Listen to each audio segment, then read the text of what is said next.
আসসালামু আলাইকুম। শুরু করতে যাচ্ছি অন্তঃপ্রলা। লেখনীতে ফারজানা মনি। পর্ব ৮১। রাত গভীর হলেও পুরান ঢাকার কিছু রাস্তা তখনও পুরোপুরি ঘুমায় না। কোথাও চায়ের দোকানে শেষ আড্ডা চলছে, কোথাও দূর থেকে ভেসে আসছে রিকশার বেল। ভেজা রাস্তার উপর হলুদ বাতির আলো পড়ে শহরটাকে আরো কেমন ধোঁয়াটে দেখাচ্ছে। সেই শহরের এক ব্যস্ত গলির শেষ মাথায় দাঁড়িয়ে আছে রঙ্গিলা রেস্ট হাউস। বাইরে থেকে দেখলে একদম ভদ্রস্থ স্বাভাবিক হোটেল মনে হয় জায়গাটাকে। লাল নীল নিয়ন বাতিতে বড় করে লেখা রঙিলা রেস্ট হাউস। নিচতলায় কাঠের রিসেপশন কাউন্টার। কাঠের দরজার ওপাশে দেখা যায় কয়েকটা সোফা আর টেবিল ফ্যান ঘুরছে একটানা। দিনের বেলায় এই জায়গাটা একেবারে শান্ত দেখালেও রাতে এখানে বেশিরভাগই আসে প্রাইভেট কার, মাইক্রোবাস ও পুরনো টয়োটা। বাইরে দাঁড়িয়ে থাকা লোকগুলোও সাধারণ দারোয়ানের মতোই আচরণ করে। সাধারণ মানুষ ভাবে এটা শহরের বাইরের লোকদের থাকার জায়গা, কিন্তু বাস্তবে এই রেস্ট হাউসের ভেতরেই চলে নারী পাচার, দেহ ব্যবসা আর মাদক লেনদেনের বড় এক অন্ধকার সাম্রাজ্য। উপরের রুমগুলোতে রাতভর চলে নোংরা ব্যবসা।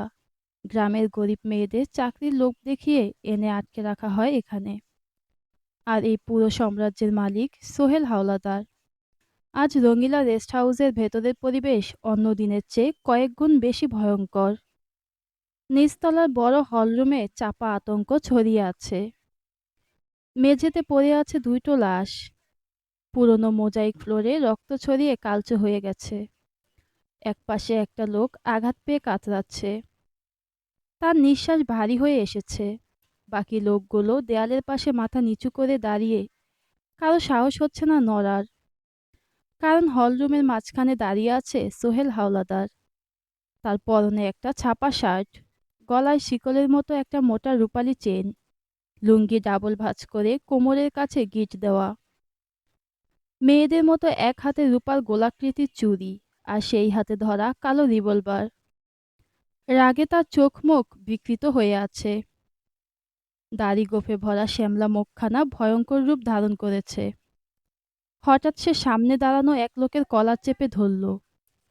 এতগুলো মানুষ ছিলি তোরা, তবুও দুইটা মানুষকে ধরতে পারলি না? লোকটা কাপা গলায় বলল, বস, আমরা স্টেশন পর্যন্ত অনুসরণ করছিলাম, কিন্তু আরিয়ান হঠাৎ মানুষজনের মাঝে। ঠাস। কথা শেষ হওয়ার আগেই সোহেল রিভলভারের বাট দিয়ে সজোরে আঘাত করল লোকটার মুখে। ছেলেটা চিৎকার করে মেঝেতে পড়ে গেল। পুরো হলরুম থমথমে হয়ে উঠল। ঠিক তখন কাঠের সিঁড়ি বেয়ে নিচে নামলো সাফওয়ান। লোকটার হাতে সিগারেট, চোখে মুখে বিরক্তি।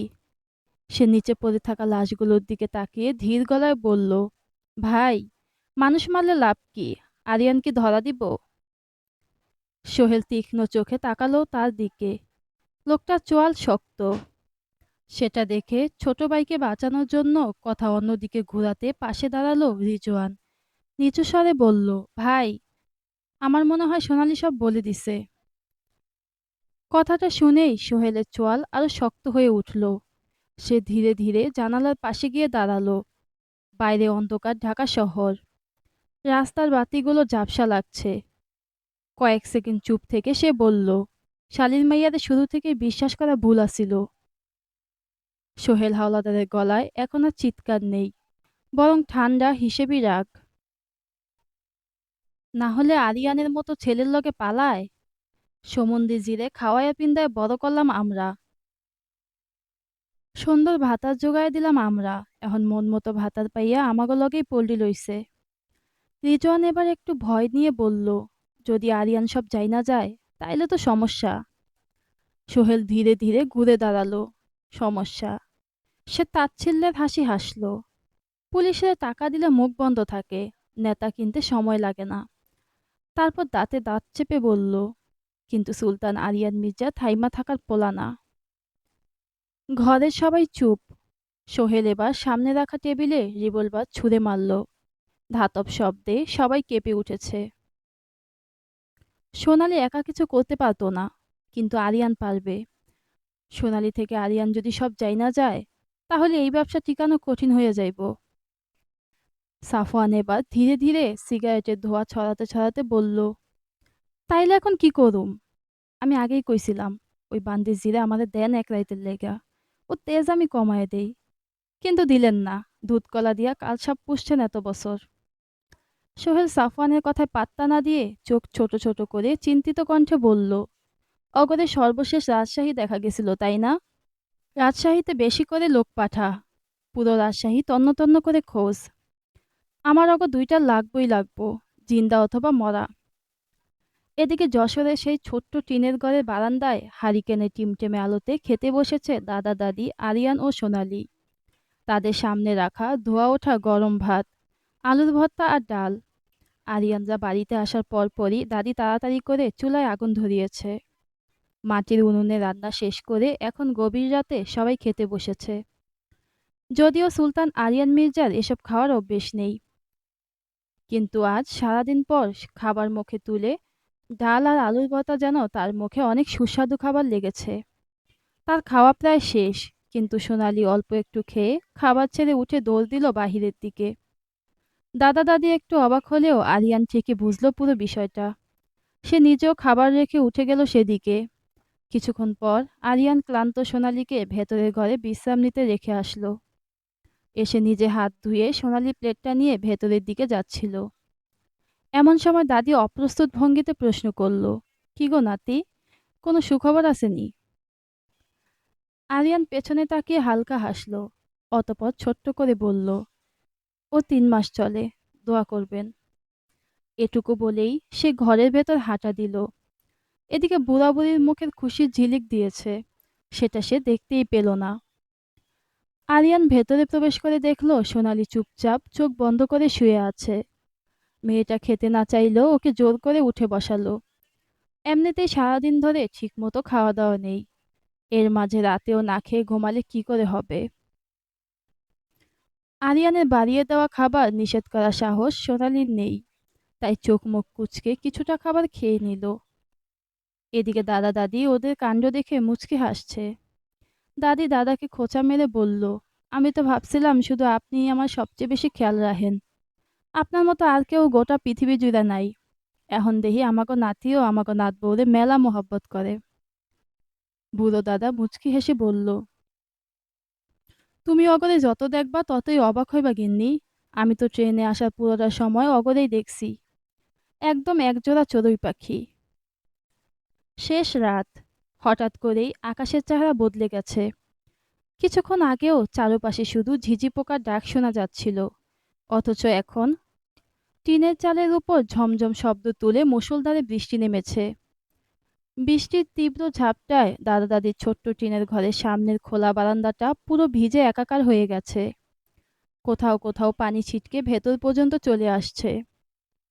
ঘরের ভেতর দুটো ছোট্ট রুম, একটাতে দাদা দাদি ঘুমিয়ে আছে, আর অন্যটায় পাশাপাশি শুয়ে আছে আরিয়ান আর সোনালি।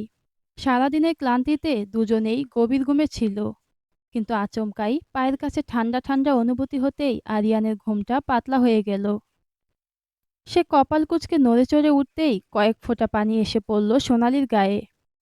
মেয়েটাও সাথে সাথে চমকে উঠে বসল। বাইরে বজ্রপাত হতেই এক ঝলক আলো এসে পড়ল অন্ধকার ঘরে। আরিয়ান আদো ঘুম জড়ানো গলায় বলল, কোনো সমস্যা? বাইরে যাবে? সোনালি অন্ধকারের মাঝেই মাথা নাড়ল, তারপর নিচু স্বরে বলল, শরীরে পানি পড়ছে। আরিয়ান এবার পুরোপুরি উঠে বসল। হাতের পাশে রাখা হারিকেনটা জ্বালাতেই হলদেটে আলো ছড়িয়ে পড়ল চারপাশে। সত্যি, টিনের ভাঙা চাল দিয়ে ঝমঝম করে পানি পড়ছে চৌকির মাঝ বরাবর। ফোঁটা ফোঁটা পানি জমে ছোট্ট ভেজা দাগ হয়ে গেছে। বৃষ্টির শব্দে পুরো ঘর কেঁপে উঠছে যেন। আরিয়ান এক মুহূর্ত দেরি করল না, দ্রুত চৌকির উপর পাতা কাঁথা বালিশগুলো সরিয়ে নিল। তারপর চারপাশে তাকিয়ে দেখতে লাগলো কোথায় পানি কম পড়ছে। একপাশে মাটির ফাঁকা জায়গাটায় এখনো বৃষ্টি পৌঁছায়নি। সে সাথে সাথে একটা শীতল পাটি এনে বিছিয়ে দিল সেখানে। সোনালিও বুঝে গেল কি করতে হবে। মেয়েটা চুপচাপ উঠে এসে কাঁথাগুলো এনে বিছিয়ে দিল মাটির উপর। তারপর বারান্দা থেকে দুটো হাঁড়ি আর একটা পাতিল এনে চৌকির নিচে রেখে দিল, যেন পানি মেঝেতে না ছড়ায়। টুপ টুপ টুপ পাতিলের ভেতর পড়া বৃষ্টির শব্দে ছোট্ট ঘরটাও আরো কেমন নিঃসঙ্গ লাগছে। সব গুছিয়ে নিয়ে দুজনেই মাটিতে পাতা বিছানায় শুয়ে পড়ল। বাইরে তখনও ঝড়ের তাণ্ডব চলছে। আরিয়ান কিছুক্ষণ চোখ বন্ধ করে ঘুমানোর চেষ্টা করলো, কিন্তু শক্ত মাটিতে তার ঘুম আসছে না কিছুতেই। তারপর ধীরে ধীরে পাশ ফিরে সোনালির দিকে তাকালো। হারিকেনের ম্লান আলোয় মেয়েটার ক্লান্ত মুখটা আরো শুকনো লাগছে।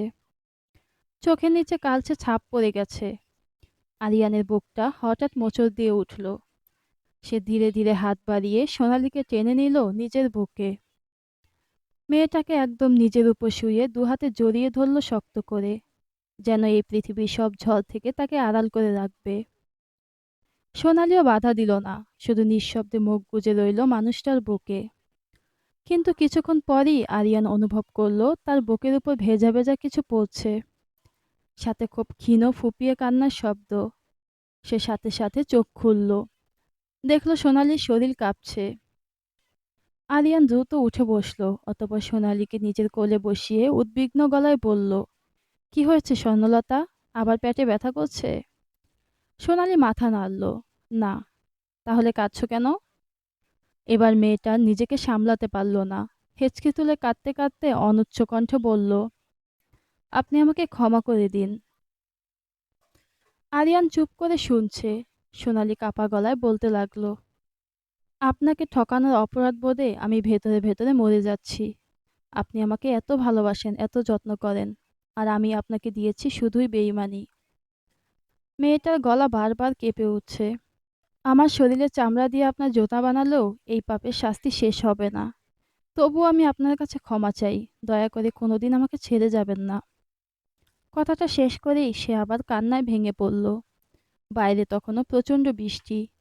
ঝড়ের শব্দে টিনের চাল কাঁপছে। আর ভেতরে হারিকেনের ক্ষীণ আলোয় বসে আছে দুইটা মানুষ, যাদের জীবনটাও এই ঝড়ের মতোই এলোমেলো। আরিয়ান অনেকক্ষণ কিছু বলল না, শুধু স্থির চোখে তাকিয়ে রইল সোনালি ভেজা মুখটার দিকে। তারপর ধীরে ধীরে হাত বাড়িয়ে মেয়েটার চোখের পানি মুছে দিল। অতঃপর কপালে গভীর দীর্ঘ একটা চুমু এঁকে খুব নরম গলায় বলল, আমি চাইলেও মৃত্যু ছাড়া তোমাকে ছেড়ে কোথাও যেতে পারবো না স্বর্ণলতা। সোনালির কান্না থামছে না। আরিয়ান ওকে আরো শক্ত করে নিজের বুকে জড়িয়ে নিয়ে বলল, তুমি আমার অক্সিজেন। অক্সিজেন ছাড়া মানুষ বাঁচে না। বাইরে বজ্রপাত হচ্ছে। লোকটা শান্ত গলায় আবারও বলল, আগে সব ভুলে যাও, সব অতীত ভেসে যাক। এখন তোমার একটাই কাজ, নিজেকে নিয়ে ভাবা, আমাদের সন্তানকে নিয়ে ভাবা, আর আমাকে নিয়ে ভাবা। সোনালি কাঁদতে কাঁদতে মুখ গুজে দিল তার বুকে। আরিয়ান তার মাথায় হাত বুলিয়ে নিচু স্বরে বলল, তোমাকে নিয়ে জীবন পার করার জন্য পৃথিবীর যে প্রান্তে যেতে হয় আমি যাব। তবুও তোমাকে ছাড়া আমি নিঃশ্বাস নিতে পারবো না।